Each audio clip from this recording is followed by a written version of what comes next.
জীবিত মানুষ, সে অসুস্থ হোক বা সুস্থ হোক, তার মানসিক ভারসাম্য থাকুক বা না থাকুক, একটা বিশ্ববিদ্যালয় প্রাঙ্গণে দফায় দফায় একটা লোককে মেরে ফেলারা কতটা নৃশংসতার প্রমাণ দেয় সেটা আসলে মুখে বলে বুঝাতে হবে না। গতকালও সে হচ্ছে গিয়ে একটা আন্দোলনে এখানে শিক্ষার্থীদের সাথে তাকে দেখা গিয়েছে। শিক্ষার্থীরা বলেছিল আমাকে যে আপু উনি গতকাল আমাদের সাথে ছিল আর উনি মানসিক ভারসাম্যহীন। এক দফায় উনাকে মারার পরে শিক্ষার্থী সংসদে একটা পোস্ট করা হয়েছিল যে উনাকে যেন না মারা হয়, উনি ভারসাম্যহীন একজন রোগী। এরপরেও এরা দফায় দফায় উনাকে মেরে আসলে এরা পৈশাচিক আনন্দ নিয়েছিল।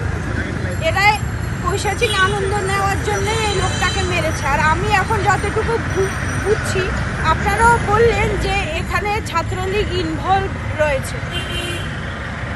এখন এখানে আসলে কি বলবো, আমাদের একজন নির্দলীয় ভিসি, এটা এমন ষড়যন্ত্র হতে পারে যে ভিসিকে সরে ফেলার জন্য, ভিসির অবস্থানকে হুমকিতে ফেলার জন্য, প্রশ্নবিদ্ধ করার জন্যই এই ধরনের চক্রান্ত করা হয়েছে।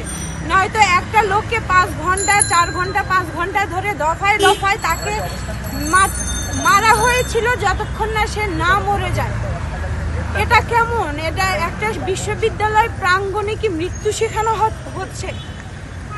কেন এই চর্চাগুলো, এই নৃশংসতা হত্যাকাণ্ডের চর্চাগুলো থেকে আমরা বের হয়ে আসতে পারছি না? ঢাকা বিশ্ববিদ্যালয়ের ফজলুল হক মুসলিম হলে একজন মানসিক ভারসাম্যহীন রোগীকে 20 থেকে 30 জন শিক্ষার্থী সেই মানুষটিকে লাগাতার 5 থেকে 6 ঘন্টা অনবরত পিটিয়ে মৃত্যু নিশ্চিত না হওয়ার আগ পর্যন্ত পিটিয়েছিল এবং মৃত্যু নিশ্চিত হওয়ার পর তাদের পেটানো বন্ধ হয়েছিল। এই মৃত্যুর জন্য যে সকল হত্যাকারী এবং খুনিরা দায়ী তাদেরকে অতি সত্বর হত্যা মামলার আন্ডারে এনে গ্রেপ্তার করতে হবে। যেহেতু সেই মানসিক ভারসাম্যহীন রোগীটির ফ্যামিলি বলতে কিছু নাই, সে কারণে ঢাকা বিশ্ববিদ্যালয়ের সচেতন শিক্ষার্থীরা এবং রাজনীতি সচেতন শিক্ষার্থীরা এখানে জড়ো হয়েছে যাতে করে সেই মানসিক ভারসাম্যহীন, চালচলহীন ভারসাম্যহীন মানুষটি যাতে ন্যায় বিচার পায়। আমরা লক্ষ্য করছি যে এই মানুষটির ন্যায় বিচার পাওয়ার সম্ভাবনা হয়তো ধীরে ধীরে কমে যাবে, কিন্তু ঢাকা বিশ্ববিদ্যালয়ের শিক্ষার্থীরা যতদিন বেঁচে আছে এই মানসিক ভারসাম্যহীন মানুষটির পিটিয়ে মারার হত্যার বিচার আমরা নিশ্চিত করে তবেই ছাড়বো ইনশাল্লাহ। এখানে আমরা ভিসি স্যারের বাসভবনে সামনে অবস্থান হয়ে ভিসি স্যারকে একটা বার্তা দিতে এসেছি।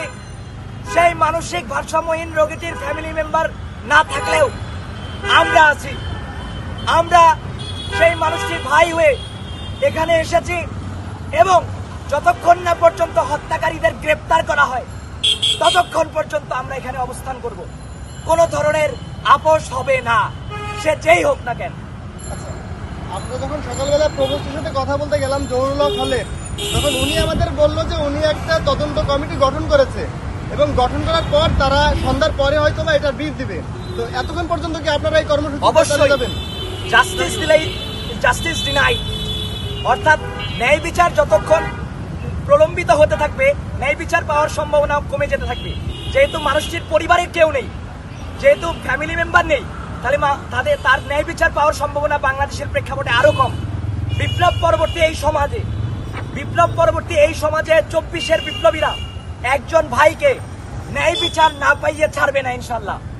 যতক্ষণ না পর্যন্ত হত্যাকারীদের গ্রেপ্তার করা হয় ততক্ষণ পর্যন্ত ভিসি স্যারের বাসভবনের সামনে আমরা অবস্থান করব।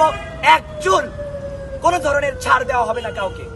আর একটা যে বিষয় আমরা যেটা জানতে পেরেছি যে এই হত্যাকাণ্ডের সাথে ছাত্রলীগের সংগঠনের কয়েকজনের নাম এসেছে, এই ব্যাপারে আপনারা কি মনে করেন বা কি বলতে চান?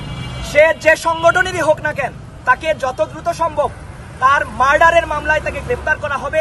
এটাই হচ্ছে আমাদের বাংলাদেশের আইন অনুসারে আইনি প্রক্রিয়া।